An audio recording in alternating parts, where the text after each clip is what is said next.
बिस्मिल्लाहिर्रहमानिर्रहीम वमन यत्तक़िल्लाह यजअल लहू मख़रजा वयर्ज़ुक़हू मिन हैथु ला यहतसिब वमन यतवक्कल अलल्लाहि फ़हुव हस्बुह इन्नल्लाह बालिग़ु अम्रिही क़द जअलल्लाहु लिकुल्लि शैइन क़दरा वमन यत्तक़िल्लाह यजअल लहू मख़रजा वयर्ज़ुक़हू मिन हैथु ला यहतसिब वमन यतवक्कल अलल्लाहि फ़हुव हस्बुह इन्नल्लाह बालिग़ु अम्रिह क़द జఅలల్లాహు లికుల్లి షైఇన్ ఖదరా.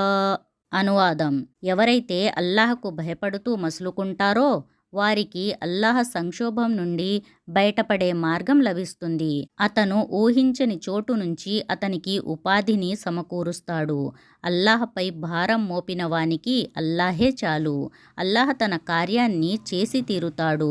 అల్లాహ్ ప్రతి విషయానికి ఒక లెక్కను నిర్ధారించాడు. ఈ దువా గుండె లోతుల్లో నుంచి తన్నుకు రావాలి. పై దువాలతో అల్లాహ్ను ప్రార్థిస్తున్నప్పుడు మనసులో దుఃఖం పొంగి పొర్లాలి. అల్లాహ్ ఔన్నత్యాన్ని ఊహించుకోవాలి. తమ బాధలను తలుచుకుంటూ దీనాతి దీనంగా వేడుకోవాలి. ఈ దువాలతో పాటు చేయవలసిన మరికొన్ని పనులు: తమ తల్లిదండ్రుల హక్కులను నెరవేర్చాలి. అలాగే భార్య భర్త హక్కులను, భర్త భార్య యొక్క హక్కులను నెరవేర్చాలి. బంధువులతో మంచి సంబంధాలు కలిగి ఉండాలి. మసీదులు, మదర్సాలు, ఇస్లామియా ధార్మిక కేంద్రాలు మొదలైన వాటికి ఏమైనా అవసరాలు ఉన్నాయేమో అడిగి తెలుసుకొని తమకు చేతనైనంతగా వాటిని తీర్చాలి. అల్లాహ్ మార్గంలో పనిచేస్తూ సంపాదన మార్గాలు లేని వారి ఆర్థిక అవసరాలు తీర్చాలి. నీటి సమస్య ఎదుర్కొంటున్న నిరుపేద ప్రాంతాల్లో మంచినీటి వసతి సౌకర్యాలు కల్పించటంలో తమ వంతు సాయం చేయాలి. నిరుపేద అనాథ పిల్లలకు అన్నం తినిపించాలి, బట్టలు కొనిపించాలి. అర్హులైన స్తోమత లేని విద్యార్థుల విద్యా అవసరాలను తీర్చాలి. మొదలగు మంచి పనులకు తమ వంతు ఆర్థిక సహాయం అందజేస్తూ ఉండాలి. ధనవంతులు కానివారు దాన ధర్మాలు అంటే సదఖా చేయడానికి తమ దగ్గర ధనం లేదని బాధపడనవసరం లేదు.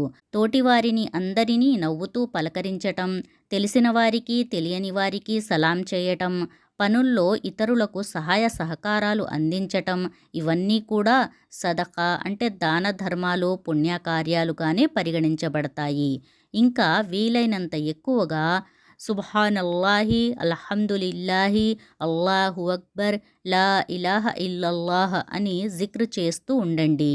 రేయింబవళ్ళు పై దువాలతో అల్లాహ్ను అత్యధికంగా వీలైనంత ఎక్కువగా ప్రార్థిస్తూ అలాగే విరివిగా దాన ధర్మాలు చేస్తూ ఉంటే జీవితంలో కష్టాలన్నీ తొలగిపోతాయి. ఆనందమయమైన జీవితం పొందుతారు ఇన్షా అల్లాహ్.